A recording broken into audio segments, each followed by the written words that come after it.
20 na ba kayo? Sino sa inyo yung below 20 years old? Okay. Yung below 20 years old, exempted siya. Kasi baby pa siya. Teen pa siya. 19 ka pa lang ba? Okay, teenager pa siya. Kapag teenager ka pa, pwede ka pang ang pagkain mo. Malalambot lang. Pero doon sa 20 na, naglalakbay ka na sa 20 pataas. Kailangan matitigas sa pagkain, pang-spiritual na ang tatanggapin mo. At si Brother Ray, hindi na natin pag-usapan ng edad. No? Si Brother Ray kasi, kapag ikaw tumanggap ka sa Diyos, bata ka, mananatiling bata ka. Amen. No? Eh, hindi ka lang Brother Ray, kung malaman nila yung tunay na edad mo. Sapagkat yung puso mo pinabata ng Diyos yan mula nung tanggapin mo si Jesus. Amen. Ha?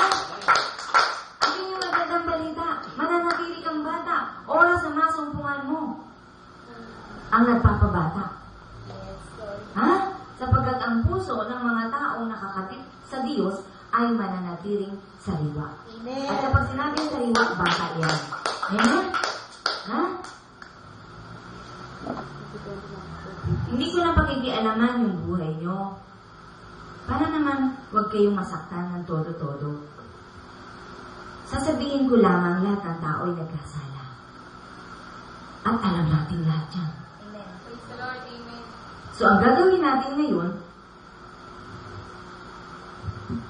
lilipat yung buhay mula sa kasalanan papunta doon sa isang buhay na kalugod-lugod sa paningin ng Diyos. Praise the Lord. Amen. At mahirap gawin yan. Kapag nakasanayan mo na, yung kasalanan gawin, kahit alam mong kasalanan, mahihirapan kang tanggalin yan. At hindi mo magagawang solo yan. Kailangan mo si Jesus. Yes, Lord. Amen. So, kilalanin mo muna si Jesus. Sino ba siya? At kapag nakilala mo siya, malalaman mo, oo. Kailangan mong umalis dun sa lumang buhay at lumipat sa isang bagong buhay kasama si Jesus. Yes, Lord. At ang paglipat sa isang bagong buhay ay pagtanggap mo na ikaw ay isang makasalanan at hingi ka ng tawad sa lahat ng kasalanan na nagawa mo. Amen. Praise the Lord. Amen. At tatanggapin mo si Jesus ngayon bilang sariling tagapagligtas, Panginoon at Diyos mo. Yes, Lord. Praise the Lord. Amen. So sapagkat kayo busy, maaaring hindi nyo alam ang kahalagahan ng pagtanggap kay Jesus. Ang pagtanggap kay Jesus ay higit pa dyan sa mga pangarap nyo na pinagsisikapan nyo ngayon. Amen. Lord. Amen. Sapagkat maaaring oo, makagraduate kayo, magkaroon kayo ng magandang trabaho, at sige, yumaman nga kayo. Pero kung si Jesus ay masiset aside nyo lang, at malalaman nila na si Jesus ay hindi ka na lang ng tawad kay Jesus kapag ikaw ay maghihingalo na o naghihingalo na. Sapagkat mapagpatawad ng Diyos. Mabagi ng Diyos. Maawain ng Diyos. Maraming mga pilosopong ganyan. Sapagkat mapagpatawad ng Diyos, hingi siya ng tawad. Doon, kung kailan, wala na siyang panahon para gampanan yung pinagagawa ng Diyos sa kanya. Gusto ko lang ipaalam sa inyo na hindi kayo nabuhay para lamang sa inyong sarili. Amen. Lord. Amen. Ang lahat ng tao ay nilikha ng Diyos sapagkat may kadahilanan ng Diyos. May dakilang layunin ng Diyos kung bakit inilikha niya ang tao. Kung titingin kayo sa salamin, ayaw niyong tumingin sa salamin na makikita niyong pangit ang makikita niya. At nang nilikha ng Diyos ang tao, maganda sa paningin ng Diyos ang tao. Praise the Lord. Amen. Subalit, nang ang tao ay magkaroon ng isip, pumangit na sa paningin ng Diyos. Kapag gumagawa ng tao ng ayon sa kanyang kagustuhan. At iyon ang dapat malaman ng tao, na ikaw ay nilikha ng Diyos hindi para sundin mo ang gusto mo, kundi sundin mo ang nais ng Diyos para sa Amen. buhay. Praise the Lord. Amen. At kung hindi nyo pa alam kung ano ang nais ng Diyos para sa buhay nyo, alam niyo, sasagutin kayo ng Diyos. Ang nais ang Diyos ay, anak, gusto kong mapabuti ka. Gusto kong gumanda ang buhay mo. Hindi para kalabanin ako, kundi para pasayahin ako. Amen. At sa inyong katayuan sa buhay ngayon, napakarami ng pangarap. At diyan nag-uumpisa na. Makalaban ng tao ang Diyos. Makamtan niyo lang ang pangarap niyo, iiwan niyo yung kabutihan na ipinunla ng Diyos sa puso niyo. Hahawak kayo sa isang bagay, masunod niyo lamang ang nais mo. At karamihan ngayon, makagraduate lang ng kolehiyo, babae man o lalaki, pumapasok sa isang bagay na hindi kalugod-lugod sa paningin ng Diyos. Yung mga sinasabi nga, walang kakayanang makapag-aral, gagawin ang lahat makapagtapos lang ng kolehiyo. Alam niyo na yun, magkasabi na kayo. At doon naman sa may kakayanang makapag-aral, binabaliwala ang kagandahang loob ng Diyos sapagkat meron kayong pera. Ilang taon kayo sa kolehiyo bago kayo nakagraduate o bago kayo makagraduate. So doon sa mga may pera, mapalad na kayo.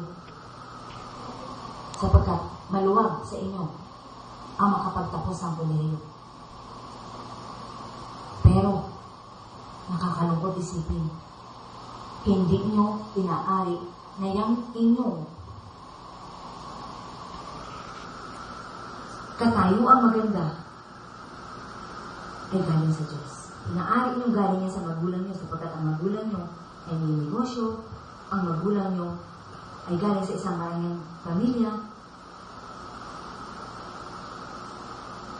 Ngayon, nandito kayo, hindi para pakialaman ko, kundi para balikan nyo yung buhay nyo. Ano yung pinanggalingan nyo? Amen. Lord, amen. At kung malalaman nyo kung anong klaseng buhay meron kayo ngayon, alamin nyo rin kung saan ang tungo ng buhay niya. Kapagkat may patutunguhan ang buhay, ang bawat buhay ng isang tao. Mayroong pupuntahan. Hindi pwedeng wala. Sa ayaw at sa gusto mo, may pupuntahan ka. Praise the Lord, amen. At kung patutunguhan mo, ay yun yung resulta kung ano yung pinagagawa mo nung nakaraan hanggang ngayon. At kung hindi mo pa marirealize ngayon ang punto ng pagkakalika sa iyo ng Diyos, hanggang bukas, hanggang sa malagutang kalanginan, hindi mo malalaman kung saan ka talaga pupunta. At nakakalungkot isipin, patay ka na, hinahanap mo pa yung buhay mo. Patay ka na. Alam niyo ba yun? Yun yung mga namamatay na hindi hanggang. Patay na, hinahanap pa kung saan siya pupunta. Kapag wala pa rin direksyon, patay na ang dalawa.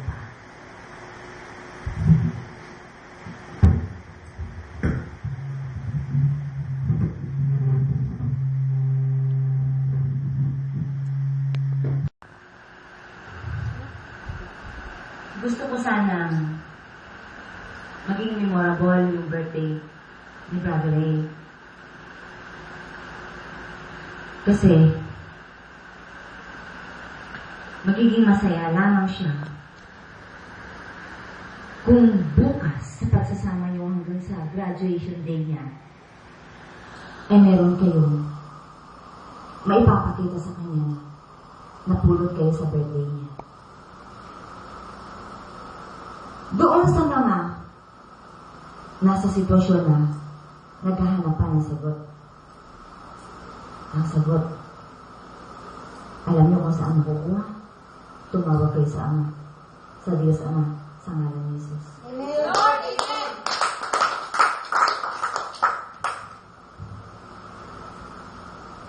Simple. Kapag kayo ay nakatapos sa pag-aral at nagkaroon na kayo ng magandang trabaho at kumita na kayo, ano ang gagawin nyo sa buhay nyo? Maglilipad kayo sa sa buong mundo, i-enjoy nyo yung pinaghirapan nyo. Oo, maganda yan. At halos lahat ng tao, ganyan ang ginagawa. Pero teka, yung kasiyahan mo kaya napunuan ng karangyaan. Wala pa kayo doon, ha? Papunta pa lang. Pero sinasabi ko na, wala doon ang tunay na kaligayahan.